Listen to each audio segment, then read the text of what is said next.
Hello everyone! Today we're going to show you how to install the Promata external sensors with anti-theft lock nuts.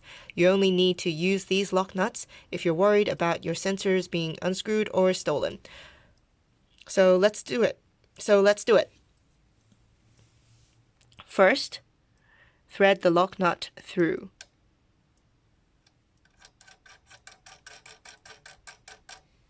And thread it to the bottom of the valve. Now, install the sensor.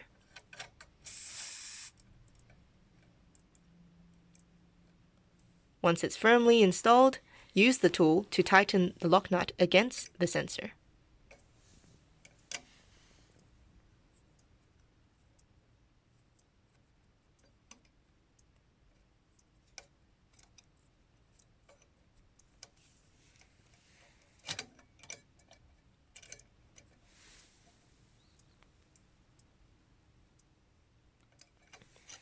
Once it's tightened, the sensor cannot be easily screwed off.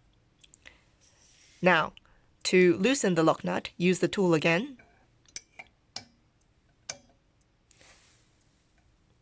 and loosen as shown.